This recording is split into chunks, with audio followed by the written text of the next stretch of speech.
يعلموا أن الله يعلم سرهم ونجواهم وأن الله علام الغيوب.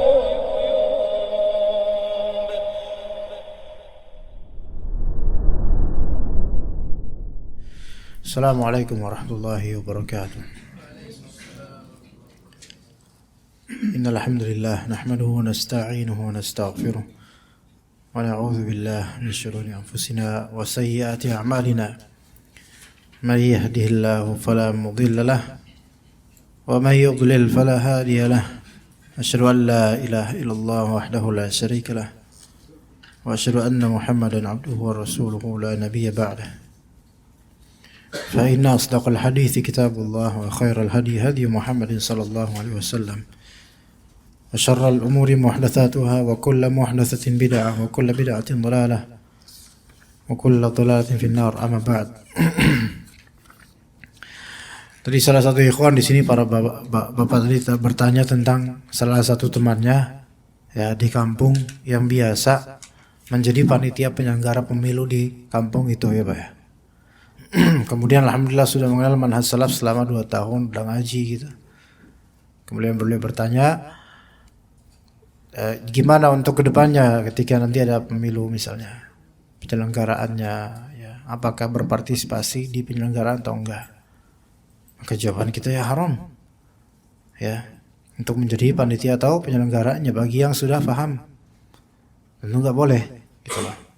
Adapun bagi kalangan awam maka semoga Allah maafkan gitu loh. Tapi yang sudah paham manhaj salaf dan masalah-masalah seperti ini maka tidak menjadi panitia.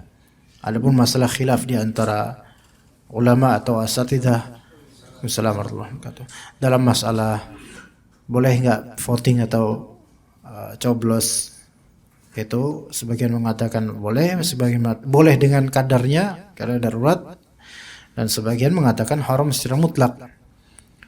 Walaupun anak pribadi saat ini condong kepada haram secara mutlak, tapi untuk yang garis ini itu khilaf antara asatidzah kita. Cuma untuk menjadi partisipan dalam penyelenggaraan maka nggak boleh, ya nggak boleh, kecuali dipaksa dan terancam nyawanya misalnya, ya itu udah darurat. Nah, lalu bagaimana ternyata beliau ini sudah setiap ada penyelenggaraan itu selalu ditunjuk sebagai orang kepercayaan karena amanah. Nah, bentar lagi ada sebenarnya berbahaya juga kita bicara seperti ini, tapi ala kulli hal ada, kalau misalnya seseorang menempuh manhaj salaf maka akan ada konsekuensinya gitu loh. Ada ketertabrakan dengan kebiasaannya, dengan masyarakat, dengan masa lampaunya dan seterusnya, mesti ada itu. Maka barang siapa yang berani mengambil resiko, maka dia berani mengambil keuntungan yang lebih. Sebagaimana dalam kode bisnis, high risk, high return, gitu loh. Lebih tinggi risiko yang diambil, maka lebih banyak insyaallah laba dan keuntungannya. Manhaj salaf berisiko. Risiko tertabrak dengan kebiasaan lama atau masyarakat, atau tertabrak dengan syahwat. Kata Allah Azza wa Jalla, ahasiban nas ayyutraku ayyaqulu amanna wa hum la yuftanun. Apakah orang-orang itu apakah mengira mereka dibiarkan begitu saja bicara kami beriman sedangkan mereka itu tidak diberikan ujian? Walaqad fatanna alladzina min qablihim. Kami telah memberikan ujian pada orang-orang sebelum mereka. Dan sirah para nabi alaihi wassalatu wassalam dan para rasul alaihi wassalatu wassalam, mereka tidak akan pernah luput dari yang namanya ujian dan cobaan, bala, fitnah ya, mereka enggak lepas dari itu. Makanya ketika mereka dinobatkan sebagai nabi atau rasul, maka ada banyak ujian. Dakwahnya para rasul itu selalu bertentangan dengan apa yang menjadi norma dan kebiasaan di masyarakat kaumnya. Dan itulah fitnah dan tantangannya. Sebagian fitnah adalah ujian, namun sebagian fitnah adalah musibah. Ketika fitnah itu adalah ujian dan disabarkan, maka fitnah itu meningkatkan derajat insyaallah. Tapi ketika fitnah itu tidak disabari, malah kemudian malah juga keikut, maka ini menjadi musibah. Ya begitu ya ikhwah sekalian. Dan betapa banyaknya dari kita yang berusaha menempuh manhaj salaf namun akhirnya terombang-ambing karena tidak berpegang pada ilmu yang benar dan pergaulan yang baik. Akhirnya terombang-ambing, keikut, terhanyutkan. Fitnah ini malah menjadi musibah buat dia.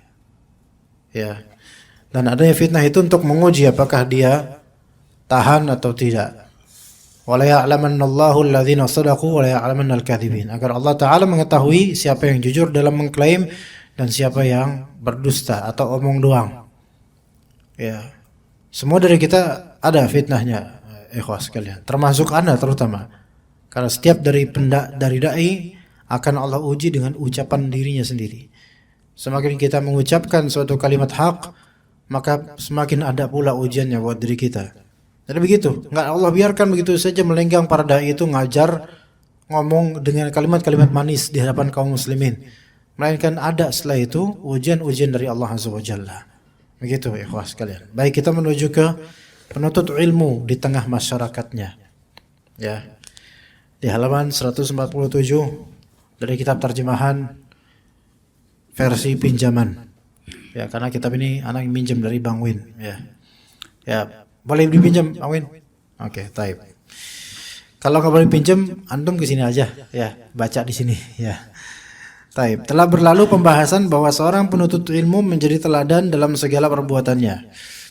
Oleh karena itu, hendaknya ia senantiasa menjadikan hal itu sebagai perhatian utamanya.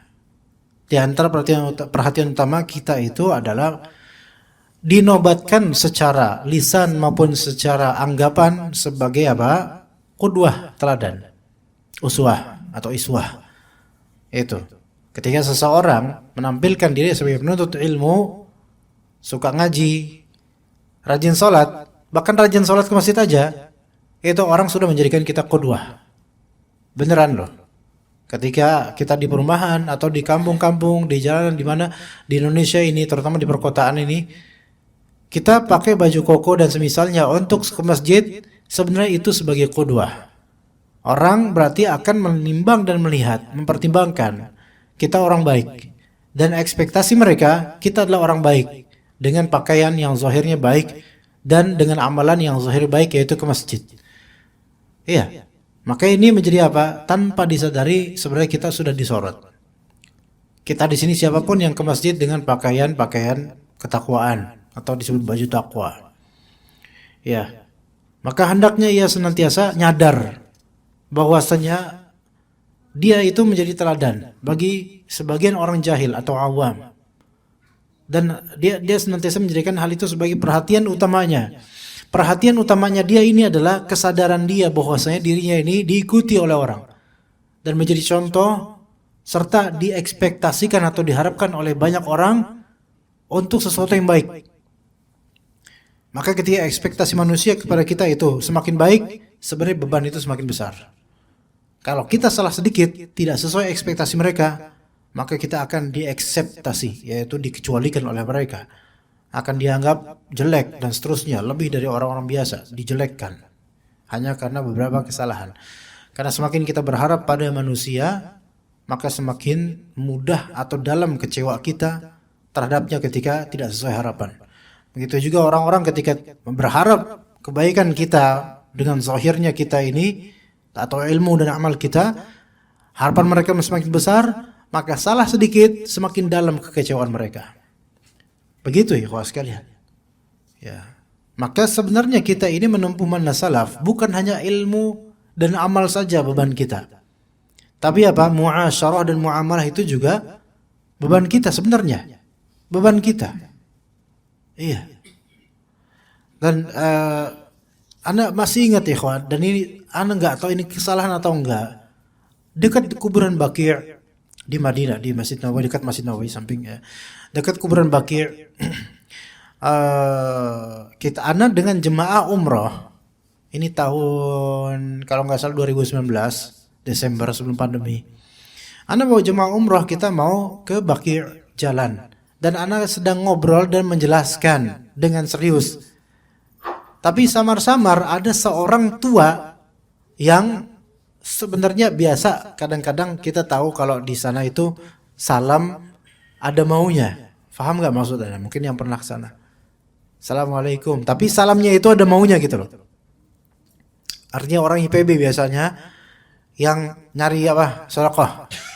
Yang disebut juga hantu-hantu Madinah. Paham, pernah tahu nggak? Ngerti nggak antum? Nggak ngerti. Pada pulang aja ya. Gini loh, di Madinah atau Makkah dahulu sebelum pandemi itu bertebaran banyak sekali hantu-hantu disebut hantu-hantu Haramain atau hantu-hantu Madinah. Mereka itu orang Afrika atau IPB yang suka dekat terutama orang Indonesia untuk minta duit. Itu dulu banyak itu sebelum pandemi. Mungkin ketika pandemi tergerus mereka balik mungkin atau sebagian mati mungkin atau gimana nggak tahu. Nah itu mereka banyak sedikit-sedikit minta duit. Antum pakai sarung mahal sekali, itu langsung banyak datang tuh. Beberapa datang. Sedekah ya akhi, sedekah. Assalamualaikum sedekah. Kadang assalamualaikum. Ana min Palestina, ana dari Palestina. Ya ujung-ujungnya duit gitu loh. Fulus. Ya. Nah, ana sedang sibuk ketika itu menjelaskan ke jemaah tentang bakit, tentang apa ngobrol gitu. Ada beberapa meter sana, assalamualaikum gitu. Ana ini salam sama ana atau siapa ana enggak gitu loh. Assalamualaikum, tapi kayaknya bukan nama ana lah, ana juga kan lagi ngobrol gitu kan. Nah, habis itu apa kata dia? Hadza syaiton hada. Apa dalam hati tuh? Jangan-jangan gua di setan-setan itu kan. Allah alam, tapi sampai sekarang keinget gitu loh. Ingat, lihat bagaimana orang ketika punya ekspektasi sama kita. Dia kan salam misalnya, katakanlah itu kan orang banyak ya, maksudnya nggak cuma anak doang dan bukan orang kita doang. Boleh jadi dia tuh berharap kita tuh nyapa dia atau kita datengin dia atau kita jawab salam dia minimal. Tapi kan anda dalam kondisi sibuk gitu loh. Dan anda nggak tahu siapa dia. Ya, dan anda ada kepentingan, mungkin ini masuk surat Abasa jangan-jangan gitu kan. Tapi kemudian dia bilang, hadza syaitan gitu. Inilah setan. Ana enggak noleh ke orang itu, tapi firasat ana kayaknya nunjuk ke ana. Ini nih setan nih. Tahu dah. Ya, ana enggak tahu jemaah ana ngelihat apa enggak. Kalau ngelihat jangan-jangan ditunjuk nih setan nih. Mungkin mereka baru sadar, oh ternyata pembimbing travel kita setan ya gitu. Ya. Lihat bagaimana orang ketika ekspektasi besar, kita enggak melayani dia sesuai dengan ekspektasinya. Ya begitu jadinya. Kita bisa disetan-setanin. Gitu loh. Ya. Ya mudah-mudahan Allah maafkan anda kalau memang itu ada kesalahan. Karena memang ketika itu sedang sibuk menjelaskan kepada jemaah. Gitu. Taib. Dan agar dia penuntut ilmu memohon taufik kepada Allah dalam seluruh urusannya. Kenapa begitu? Karena urusan sosial itu kadang-kadang ribet. Complicated. Emosional, pakai perasaan, kadang konsekuensinya itu berat, penilaian orang, ucapan tetangga dan seterusnya, memang butuh taufik ya begitu. Kemudian serta Allah agar Allah menjadikannya diterima di tengah masyarakat. Seseorang ketika dikabulkan di tengah masyarakat dan dia menempuh manhaj salaf, maka itu nikmat yang luar biasa, harus dijaga. Fitnahnya besar, salah langkah ya, baik berkaitan dengan harta atau dengan perempuan, maka repot urusannya. Karena ekspektasi orang besar. Kalau udah diterima itu masya Allah. Antum aja ini datang ke sini aja, ini sesuatu yang sebenarnya kalau ibu ana, bapak ana lihat, mereka kaget dan mungkin menangis karena nggak nyangka yang datang itu sebagian jenggotnya sudah putih. Maksudnya orang-orang dewasa, orang tua itu nggak disangka sama sekali sama orang-orang tua ana. Dan ini taufik dari Allah Azza wa Jalla. Ana gak memberi antum harta, antum gak memberi ana harta. Bahkan yang lebih sering keluar hartanya ana dibandingkan antum, terutama parfum. Iya. Kadang-kadang dibajak. Tapi di sini yang membuat antum kemarin itu kan bukan parfum, bukan. Artinya di sini kita datang karena Allah Azza wa Jalla, karena kita nuntut ilmu. Berarti ini taufik dari Allah, alhamdulillah. Ini berarti taufik, memohon taufik kepada Allah dalam seluruh, ini termasuk urusan yang semoga diberikan taufik. Serta agar Allah menjadikan diterima di tengah masyarakat, itu butuh taufik dari Allah Azza wa Jalla. Karena penerimaan manusia terhadap seorang hamba merupakan salah satu busra, kabar gembira yang dipercepat. Tilka ajilu busyral mu'min. Kabar gembira yang dipercepat kepada orang tersebut. Padanya juga terdapat maslahat, yaitu penerimaan manusia terhadap ilmu dan nasihatnya. Termasuk juga kalau misalnya antum diterima di keluarga antum sebagai orang yang dipandang berilmu. Itu nikmat luar biasa. Sebagian dari ustaz itu rintangan mereka justru keluarga sendiri. Enggak diterima sama keluarga sendiri. Walaupun diterima oleh jemaah banyak. Boleh jadi tabligh akbarnya ratusan bahkan ribuan orang. Tetapi keluarga sendiri enggak menganggap dia sebagai orang berilmu, atau menganggap berilmu tapi enggak diikuti oleh keluarga sendiri. Bahkan sebagian dari ulama itu juga menyatakan bahwasanya fitnahnya seorang penuntut ilmu atau fitnahnya seorang alim adalah keluarganya sendiri, orang terdekatnya sendiri. Itu bisa terjadi dan mungkin sebagian dari antum merasakan. Sebagian dari ummahat di Bekasi, di Jakarta, banyak dari mereka fitnahnya mereka adalah suami mereka sendiri. Mereka rajin ngaji, Masya Allah, menuntut ilmu, kemudian mengamalkan ilmu, puasa, sampai ada yang puasa Daud, puasa Bid, Senin Kamis rutin. Suaminya, Masya Allah, suaminya seperti apa ya, begajulan, dan suaminya menentangnya. Fitnahnya di sini gitu loh. Kadang fitnah itu dari orang terdekat dan kita harus sabar dengan itu. Padanya juga terdapat maslahat, yaitu penerimaan manusia terhadap ilmu dan nasihatnya. Dan yang terpenting dari itu semua bahwa penerimaan manusia terhadapnya menunjukkan penerimaan Allah Ta'ala. Yang demikian itu merupakan karunia dari Allah Ta'ala yang dia berikan kepada siapa saja yang dikehendakinya. Sungguh Allah Ta'ala memiliki karunia yang sangat agung, fadlun azim. Nabi SAW bersabda, apabila Allah mencintai seorang hamba, maka Allah berseru kepada Jibril, sesungguhnya Allah mencintai fulan, maka cintailah dia. Lalu Jibril pun mencintainya. Kemudian Jibril berseru kepada penghuni langit, sesungguhnya Allah mencintai fulan, maka cintailah dia. Penghuni langit pun mencintainya, kemudian diletakkan penerimaan terhadapnya di bumi. Kadang kita melihat sebagian dari ustaz, ya mungkin antum lihat seperti ya kelihatannya biasa-biasa saja gitu, tapi diterima oleh orang banyak. Mungkin ini di antara bentuk penerimaan dari Allah Azza wa Jalla. Ana? Sebentar. Siapa ini?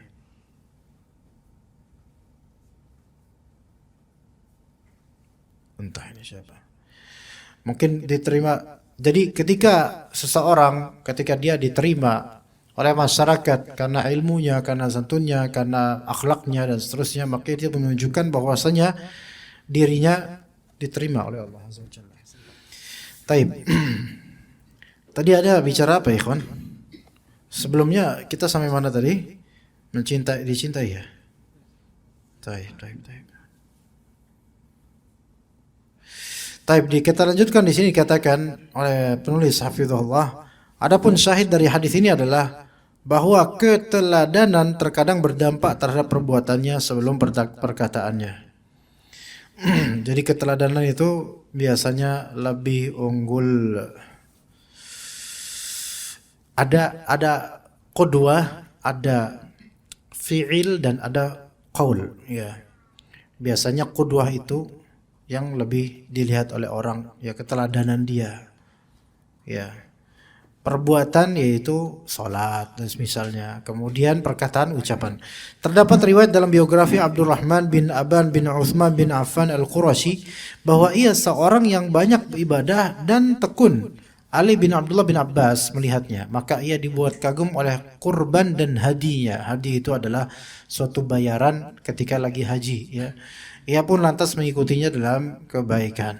Jadi ketika orang itu kagum, maka orang itu akan lebih mudah untuk mengikuti yang dikagumi, ya. Ada beberapa perkara yang mesti diisyaratkan sehingga bersarang di dalam pikiran seorang penuntut ilmu. Di antaranya, 1, keselamatan hati, salamatus sadr, ya. Seperti apa salamatus sadr? Kita lihat kisah-kisahnya. Zaid bin Aslam berkata, seseorang masuk menjenguk Abu Dujanah yang ketika itu sedang sakit, sementara wajahnya gembira. Abu Dujanah lagi sakit, tapi wajahnya gembira, ya kawan. Maka dikatakan kepadanya, Ada apa gerangan wajahmu menunjukkan kegembiraan? Kan kamu lagi sakit.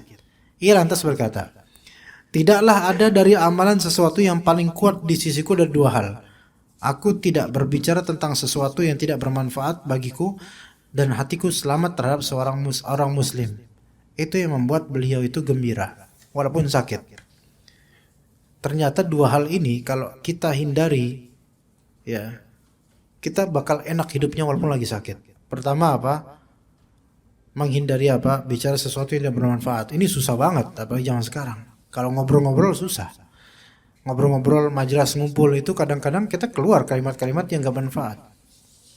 Kemudian yang kedua, selamat hatinya dari terhadap seorang muslim. Maksudnya tidak ada ghil lil ladzina amanu.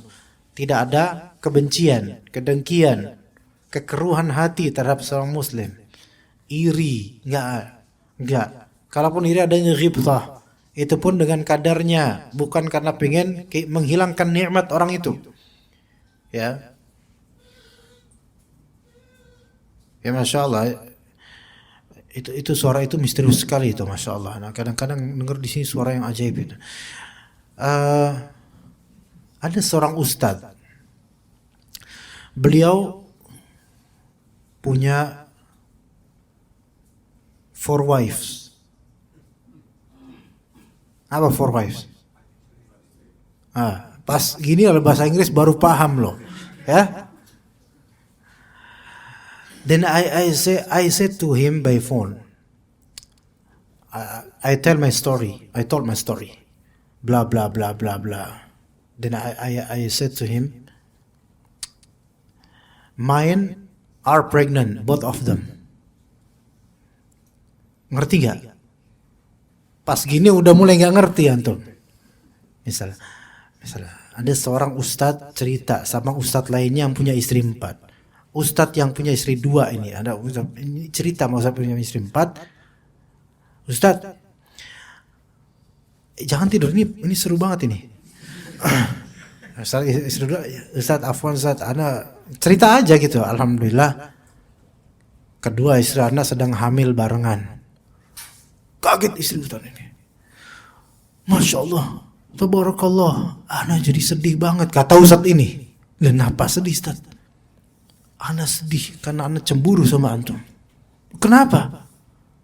Ana kalau dengar orang itu hamil, ana sedih banget. Kenapa Ustadz? Ana istri 4. Dan sejak sekian tahun belum ada satupun dari istri ana yang hamil. Ya, gitu. Pertanyaan ana, apakah iri di sini haram? Ini pertanyaan dakik loh, yang perlu antum paham jawabannya. Ini istri 4 Pak, ikhwan. Dan selama bertahun-tahun belum ada satupun yang hamil. Yang salah siapa? Gitu loh. Terus kemudian mendengar seorang, baik istri 2 atau 1, ada yang hamil istrinya. Dia langsung cemburu, langsung emosi dan seterusnya, apa ya Allah gitu. Taib. Kecemburuan dan iri seperti ini salah atau tidak? Emosi di sini maksudnya dia ya dalam hatinya itu gejolak gitu loh. Salah atau enggak? Benar kata Pak Daeng. Pak Daeng apa Pak siapa? Pak Daeng, Masya Allah, orang Sulawesi Daeng ya. Benar atau salah? Ya matilah, kalau tergantung matilah. Orang pengen hidup lama, antum gantung-gantungin, matilah. Gantung.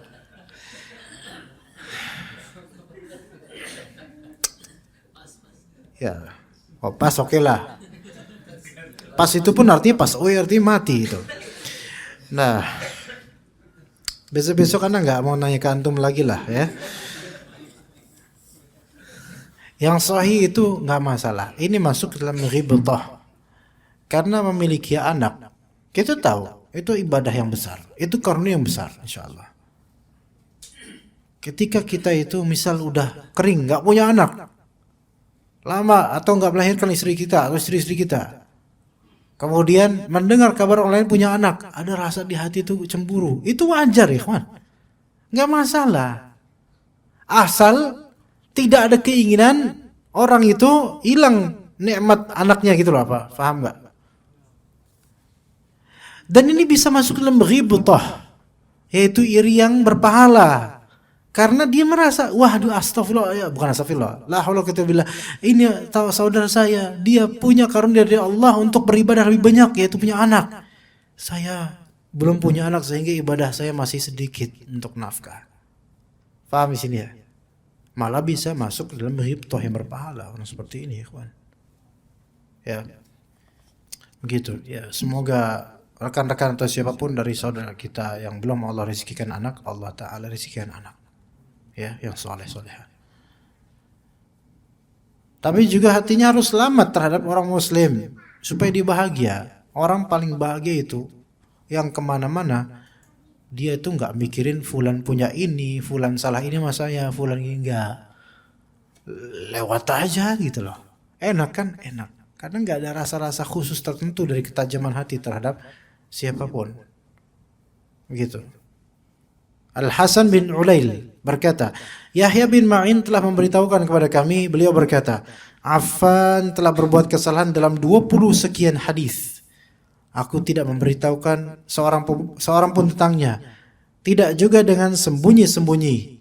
Khalaf bin Salim memintaku untuk mengabarkan hal itu kepadanya, maka aku pun enggan memberitahunya, dan dia adalah orang yang merasa suka jika mengetahui hal itu. Ini kalau bahasa terjemahan memang ribet jadinya. Yahya berkata, tidaklah aku melihat kesalahan ada pada diri seseorang melainkan aku menutupinya, dan aku menyukai untuk menghiasi perkaranya. Masya Allah. Dan aku tidak menerima seseorang yang nampak raut tidak suka di wajahnya akan hal tersebut.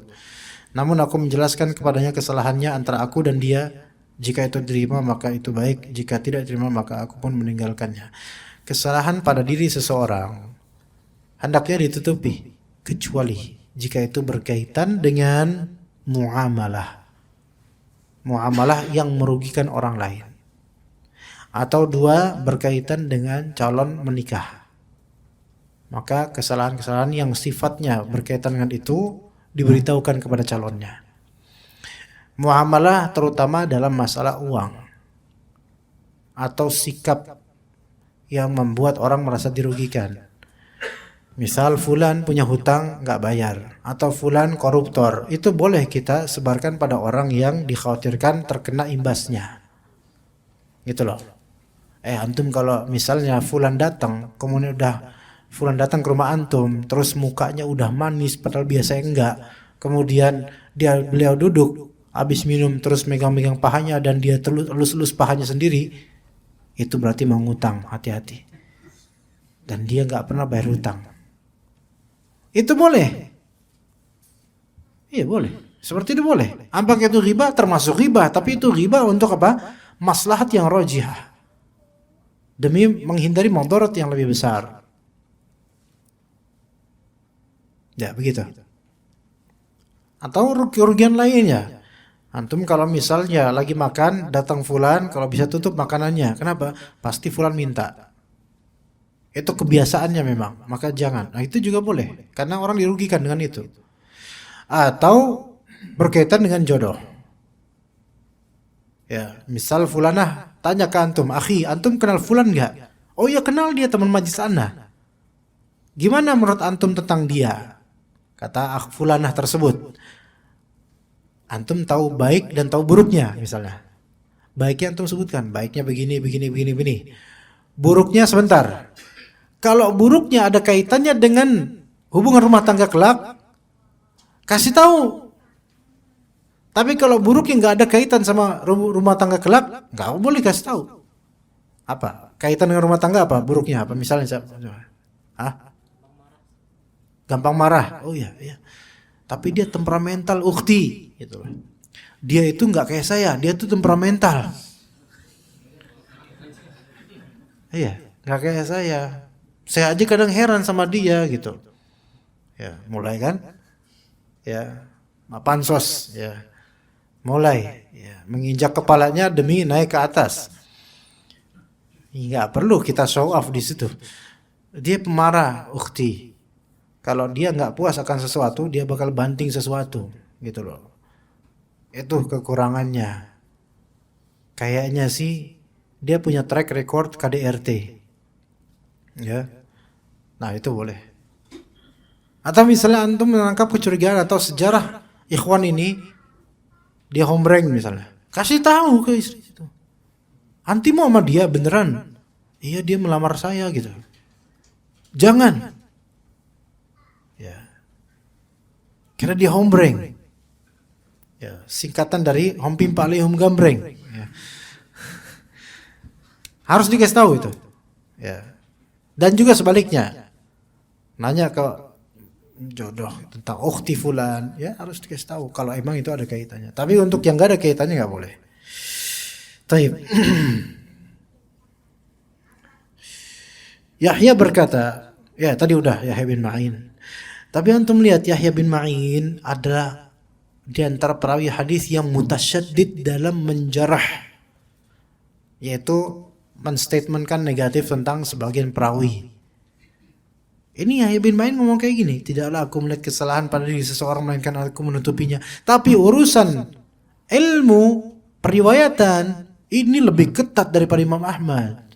Yahya bin Ma'in. Artinya apa ikhwan? Ghibah dalam masalah mengambil ilmu dari fulan atau tidak, itu ghibah yang menurut Yahya bin Ma'in harus lebih ketat. Harus lebih ketat. Jangan sampai seseorang menimba ilmu atau mengambil riwayat dari fulan yang dhaif. Ini ketat. Yahya bin Ma'in termasuk mutasyaddid yang keras sekali dalam mendhaifkan perawi dan menjelekkan sebagian perawi. Sampai sebagian ahli hadis itu mengkadorin Yahya bin Ma'in termasuk mutasyaddid, sehingga dalam beberapa pendhaifan Yahya bin Ma'in tidak mu'tabar bagi sebagian ulama ahli hadis. Ya. Yahya bin Ma'in termasuk mutasyaddid. Ulama ahli hadis itu ada yang mutasahil, ada yang mutasyaddid, ya kan. Adapun yang jalurnya tengah tuh kayak Imam Bukhari. Imam Bukhari tasyaddudnya adalah untuk kitabnya. Itu Sahih Bukhari. Adapun untuk periwayatannya jalur menengah. Imam Ahmad tuh paling moderat, Imam Ahmad insyaallah. Adapun yang mutasyaddid di antaranya Yahya bin Ma'in. Mutasahil di antaranya Ibnu Hibban. Ibnu Hibban bermudah-mudah baik dalam menjarah, menegatifkan perawi atau menta'dil perawi. Perawi yang asli ini dhaif dihusnudzon karena Ibnu Hibban sehingga menjadi sahih. Perawi yang tadinya ini thiqah, namun kemudian karena bermudah-mudah dalam mentadhif, maka perawi thiqah ini didhaifkan oleh Ibnu Hibban. Ibnu Hibban punya beberapa kitab rijal seperti Al-Majruhin dan seterusnya. Dan kadang pendhaifan atau pensahihan Ibnu Hibban dalam kitab Sahih Ibnu Hibban tidak dipakai oleh sebagian ulama karena melihat ke bagaimana Imam Ahmad mensahihkan atau mendhaifkan gitu. Begitu juga dengan Al-Hakim dalam kitab Al-Mustadrak, itu juga kadang mutasahil, yaitu bermudah-mudah dalam mensahihkan hadis. Tapi kita lanjut. Setelah keselamatan hati itu penting, menjadi talibul ilm, keselamatan hati itu penting. Dan muskilah banyak talibul ilm sekarang hatinya enggak selamat dengan penuntut ilmu lainnya. Iya. Beda majelis, beda hati. Beda ustadz, beda hati. Tuh. Gimana? Ada nggak kayak gitu? Ada. Kalau ada temennya ustadznya nggak memfavoritkan ustadznya sebagai paling tinggi derajatnya, dia nggak begitu respect sama ini. Karena bukan ustadz saya yang paling dia junjung. Ada yang seperti itu, ya kawan. Nggak selamat hati orang kayak gini. Ya. Dan ketika ada pendapat dalam urusan furu' fiqhiyah, cabang permasalahan fikih yang berbeda dengan ustadz dia, enggak ditolerir sama dia, enggak mau dilihat kaidahnya, enggak mau dilihat dhabit syar'iyyahnya. Bahkan sampai perlahan-lahan seperti mencurigai temannya dan mulai mengeluarkan temannya ini dari kalangan ahlus sunnah. Dan ini mutasyaddid dalam masalah ini. Hatinya seperti enggak selamat. Ya, salamatus sudar ini kurang. Ya, begitu ya, kadang kita itu nggak mengetahui ini afiliasi kemana, kadang-kadang lebih selamat, kadang-kadang ya Gitu. Taib, memenuhi kebutuhan manusia. Nabi SAW bersabda, berilah syafaat, yaitu maksud syafaat bantuan dengan menjadi perantara. Syafaat, ya syafaat secara bahasa, ya maksudnya membantu untuk jadi perantara, menjadi wasitoh atau wasilah. Berikanlah syafaat itu rekomendasi dan semisalnya. Niscaya kalian akan diberi pahala. Apa contohnya?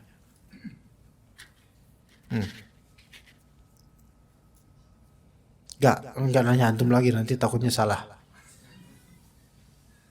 Tapi antum bisa jawab, alhamdulillah. Apa contohnya?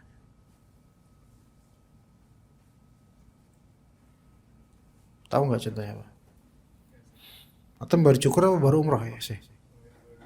Baru cukur, masya Allah. Lebih baik begitu, masya Allah. Misal Ustadz kibar, Ustadz besar, antum mau undang Ustadz Fulan, tapi majelis antum kecil, kayaknya Ustadz Fulan takutnya nggak berkenan karena kekecilan majelisnya. Cuman ini majelis al-sunnah, atau Ustadz Fulan kayaknya nggak berkenan karena nggak kenal dengan antum dan nggak kenal dengan majelis antum. Akhirnya antum cari wasitah, pemberi syafaat, yaitu kaki tangan atau orang terdekatnya Ustadz, ring satunya. Ya, misalnya ring satunya atau orang terdekat Ustadz namanya adalah Jupri misalnya. Ya, akhi Jupri, antum kan kenal ana sejak lama, antum tahu majelis ana minta tolong undang Ustadz Fulan. Tolong perkenalkan Ustadz Fulan untuk hadir di majelis kami. Tolong antum rayu beliau. Akhirnya si Jupri ini memberi syafaat. Ustadz, ini ada teman ana, majelisnya bagus dan dia ahlus sunnah dan dia mengumpulkan dakwah di sana. Mengundang Ustadz untuk bisa hadir di majelis beliau. Antum kenal orang itu akhi Jupri? Ana kenal, dia masya Allah bertanggung jawab dan insya Allah baik gitu. Oke, karena antum yang rekomendasikan, bismillah. Rekomendasi syafaat. SKCK syafaat. Rekomendasi RT syafaat. Enggak, itu semua syafaat. Maka bantulah orang dengan syafaat. Niscaya engkau akan diberi pahala. Ini berarti akhlaknya penuntut ilmu memenuhi kebutuhan manusia. Apalagi dia di lingkungannya dikenal sebagai ustadz. Ustadz bagi lingkungannya, walaupun di sini bukan ustadz. Tapi karena di lingkungan dia berjenggot, dipercaya orang, ini kesempatan untuk memenuhi kebutuhan manusia. Pak Ustadz, gitu kan? Apa Haji, gitu kan? Tengah malam ketok-ketok. Pak Haji, kok di komik aja misalnya. Di tahun 90-an aja kayak gitu tuh. Orang batuk aja ke Pak Haji, gitu kan? Malam-malam. Iya, ada iklannya itu. Tahun 90-an. Abis itu iklan 3 roda abis itu. Nah, hal kayak gitu aja itu sampai orang di urusan dunia aja kadang-kadang ke orang yang dianggap berilmu gitu loh. Ya, kemudian memenuhi kebutuhan manusia. Ini kayaknya udah azan sepertinya. Atau anda salah? Azan? Baik, kita azan dulu, setelah itu kita lanjut insyaallah. Fadhal. Ayo, tafadhal. Ayo. Cari pahala, ayo, fadhal. Fastabiqul khairat. Azan. Baik. Sabda beliau, berilah syafaat. Ini adalah perintah untuk memberikan syafaat. Maksudnya adalah permohonan dan permintaan untuk menjadi perantara atau pemberi perlindungan, perantara kebaikan ya. Niscaya kalian akan diberi pahala. yakni Allah Ta'ala akan membalas kalian dengan pahala atas syafaat tersebut. Meski syafaat tersebut tidak diterima. Walaupun gak diterima, tapi kita udah ada apa? Udah ada usaha untuk menjadi perantara kebaikan. Pembahasan tentang syafaat ini bukan pada hukum had yang telah Allah Ta'ala tetapkan, karena terdapat riwayat tentang larangan memberikan syafaat pada hukum had. Apa? Ngerti gak artinya ikhwan? Apa itu hukum had? Hukum had adalah hukum dengan kadar yang telah Allah tentukan sebagai hukuman untuk pelaku. Ini hukum had. Seperti potong tangan untuk pencuri. Seperti rajam untuk pezina yang telah pernah melakukan jima atau nikah. Rajam. Atau dicambuk 100 kali bagi pezina yang masih bujang. Dan lainnya. Maka itu hukum had. ya. Ketika orang ketahuan nyolong, di sini lihat ketahuannya sampai mana. Kalau baru sampai masyarakat, belum sampai pemerintah, maka ini masih belum masuk dalam hukum had. Tapi kalau sudah masuk ke dalam kantong pemerintah kasus ini, maka ini sudah masuk dalam area mereka. Tidak boleh ada syafaat. Paham gak coba? Anda contohkan lainnya. Ketika mendengar tetangga antum ada perzinahan, berzina, hukum asalnya adalah sitr, tutup, jangan disebarkan. Kalau memang itu tertutup, nggak boleh untuk sebarkan. Itu tetangga saya berzina, nggak boleh, karena Allah tutup itu. Tapi ketika kasus tersebut terangkat ke pemerintah yang sah, kasus itu ke kepolisian, nggak boleh ada, nggak kepolisian dan sudah diangkat ke kehakiman menuju ketukan palu, maka nggak bisa kemudian ada syafaat. Apalagi kalau sudah diketuk palunya, karena bukti-bukti sudah ada. Artinya ketika suatu kejahatan yang konsekuensinya hukum had di pemerintahan itu masih bergaung di masyarakat saja atau secara privasi, maka ya nggak usah, udah tutup gitu loh. Adapun yang mencuri dan seterusnya, maka itu harus diganti gitu loh. Kalau nggak mau diganti, diangkat ke penguasa. Ketika sudah di tangan penguasa, tidak boleh ada syafaat. Sekarang tapi qadarullah tidak seperti itu. Ada ajukan banding lah, inilah, itulah, akhirnya repot sekarang. Makanya ribet, banyak kasus ribet. Ya. Itu maksudnya ya. Jadi menolong, memberi syafaat, menjadi perantara untuk terbebaskan seseorang. Kalau udah masuk ke dalam ranah penguasa atau udah divonis hukuman terhadapnya, itu nggak bisa lagi diberi syafaat. Iya. Misalnya hukuman, baik hukuman had atau lainnya, hukuman qisas misalnya, kalau sudah divonis dan tidak dimaafkan oleh keluarga korban, maka khalas, nggak ada lagi syafaat. Ya. Kadang-kadang syafaat sebagian orang berupa duit. Nah ini namanya bukan syafaat, ini namanya apa? Riswah. Apa itu riswah? Sogok. Jadi pelumas ya, supaya lancar harus nyogok. Nah itu namanya riswah ya. Al-Qurtubi berkata, sabda beliau nih, saya kalian akan diberi pahala, yaitu dengan jazm ya, sebagai jawabul amr yang memiliki makna syarat. Maksudnya adalah anjuran kepada kebaikan dengan perbuatan maupun melakukan sebab. Al-Qurtubi berkata dalam kitab Al-Adhkar, kata beliau, dianjurkan memberikan syafaat bagi seseorang yang ditujukan kepada para pemimpin atau kepada selain mereka dari kalangan orang-orang yang memiliki kewenangan. Jadi anjuran untuk bermurah syafaat ini biasa saja dianjurkan untuk para pemimpin, supaya apa? Supaya mereka bisa mempermulus jalan orang-orang yang terzalimi atau orang yang kesulitan, atau orang-orang yang punya kewenangan, atau selama itu bukan perkara had atau pada perkara yang tidak boleh ditinggalkan, seperti syafaat kepada kepala sekolah anak.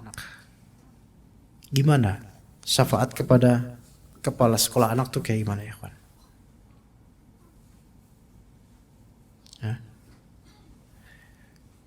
Ayo, anak nggak naik kelas, kemudian wali murid ini, orang tuanya anak ini, gimana caranya supaya anak ini naik kelas dengan mendekati kepala sekolah?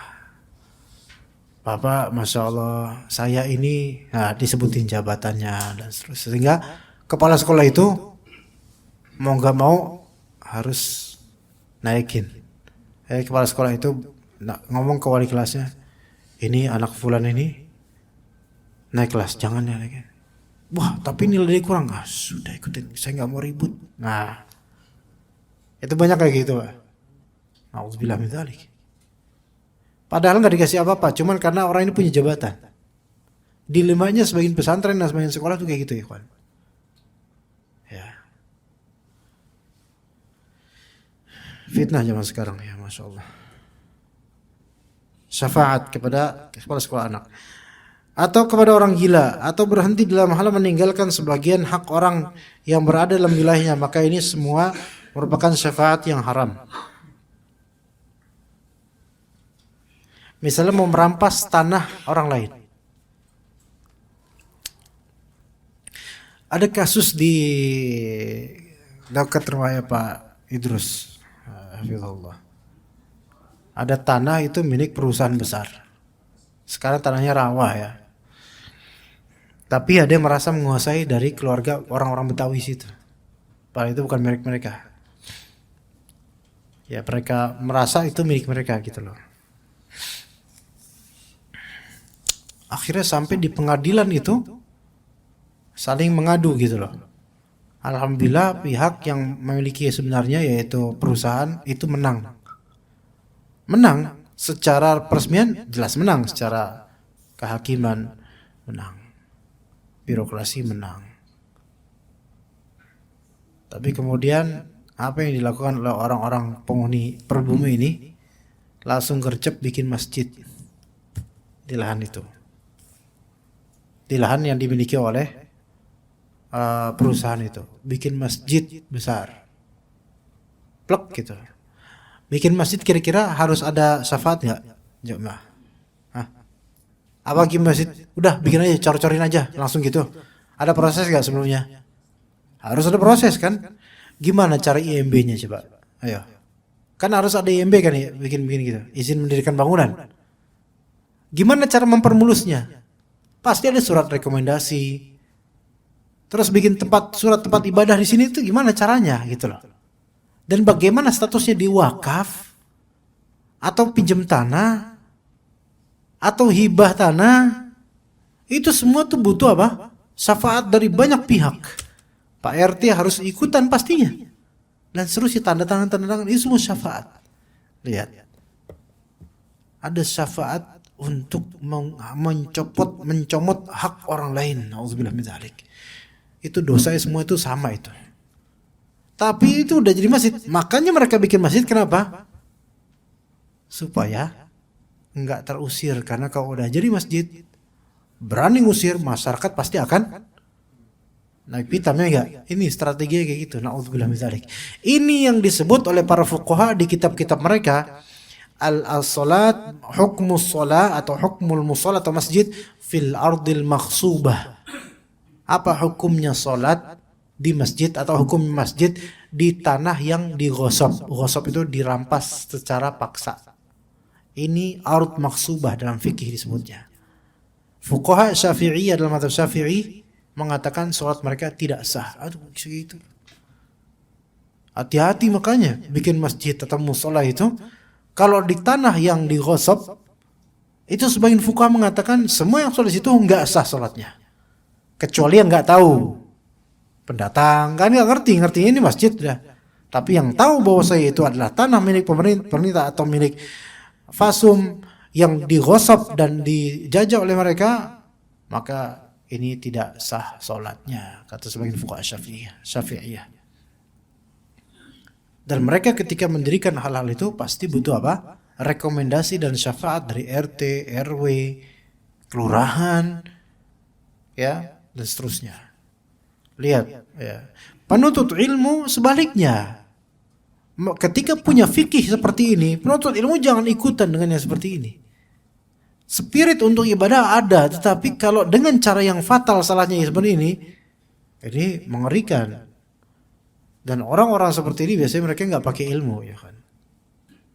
Sebagian orang itu ketika mengurus sesuatu yang sebenarnya itu bagian dari syariat, mereka nggak pakai ilmu. Akhirnya memenuhi hajat manusia tidak sesuai dengan syariat Allah Azza wa Jalla. Ada contoh lain. Belum belakangan ini ada seseorang bertanya kepada ana tentang masjidnya itu mengadakan program penyaluran zakat mal. Ingat, bukan zakat fitrah, zakat mal. Oke, penyaluran zakat mal.